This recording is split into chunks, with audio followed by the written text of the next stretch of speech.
Hello and welcome. Talking tonight on our leadership series with Joe Selvaggio, one of our premier leaders in the state of Minnesota. Joe is the founder of the Project for Pride in Living, which he began back in 1972. He is a wonderful, superb fundraiser, is working now fundraising for PPL, and is the executive director of the 1% Club. We'll talk more about that later. Very innovative idea that he has fathered.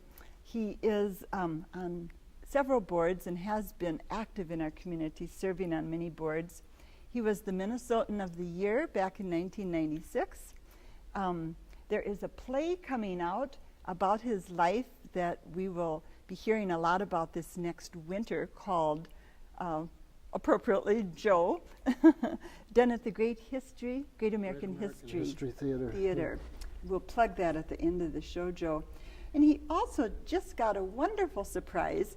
He was awarded a fellowship from the Lewis W. Hill Jr. Fellowship through the Hubert Humphrey Institute.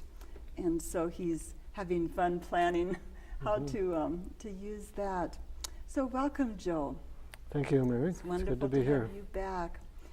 You grew up in Chicago, and one of the questions I like to ask all of my leader guests is, did you view yourself as a child growing up as a leader in the block, on the block? Did you feel that early sense of, I can do it?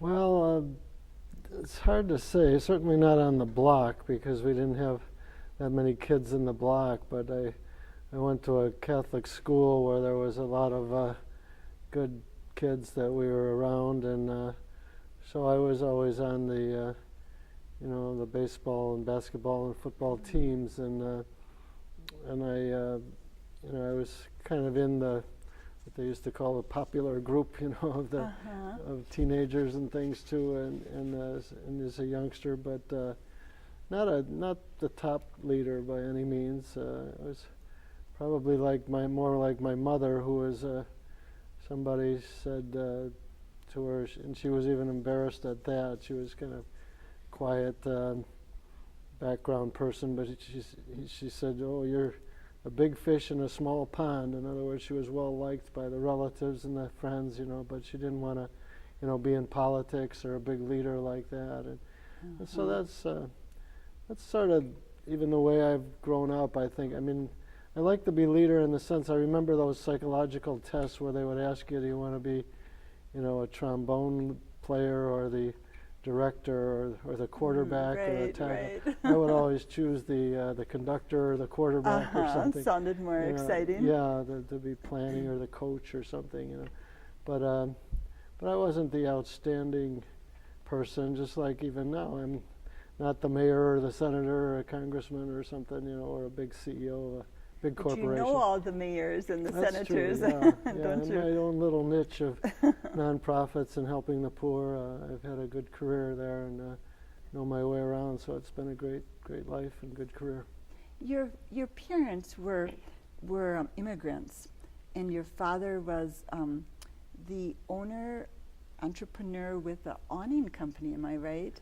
Yes, canvas awnings and. But he only had a 4th grade education. Right. Yeah. That had to be. That's kind of an amazing thing that he could do that with such little schooling. Yeah, well, he was a fairly assertive or aggressive kind of Italian immigrant, that was fairly alive and flamboyant. He would like to talk loud and wave his hands like an Italian. Kind of the opposite of your mother, then. Yes, my mother was very, very quiet and demure, and and I went back to both their hometowns a couple of years ago. He was from Bari, Italy, and it's a port on the Adriatic side there, and they were all talking with their hands, all vivacious, and I could tell he was sort of working. He came over when he was 17. So he had sort of worked was like a little longshoreman in the port there for a while, and I could see the poor area as like a maze of all the houses that were there where he kind of grew up, and I could, see how he was probably, pretty, tough. And you have to be pretty aggressive to come over at 17 with a fourth grade education. So you had to have a lot of self-confidence. And did he come by himself, Joe? I'm not exactly sure. There was one other brother here, Basil, and he lived in the Italian neighborhood. I don't know if they were on the same boat together, but they did come around the same time. They went through Ellis Island, and so it was nice to see Ellis Island too, there by the Statue of Liberty. Picture them coming in. Yeah, it was good. Did you have a mentor growing up? I mean, it sounds like you looked to both your parents for different kinds of things, but did you have a mentor per se when you went to Marquette, or when you were studying for the priesthood? Well, not really per se, but I'd say if I had one role model, it would be my uncle. It was my mother's brother. He was a dentist, and he was a very dapper-looking guy with a mustache, and he had a nice big house in the suburbs in River Forest, Illinois. I lived in the city. I lived on our family lived on a street sort of like Lake Street above the awning shop, and so we were West Side Chicago, West Side right? of Chicago, yeah, 5400 West and 1200 North. Okay. And so we weren't poor, we owned a awning company and had a fairly nice apartment there, but we certainly weren't rich that, living in Oak Park or River Forest and one of those.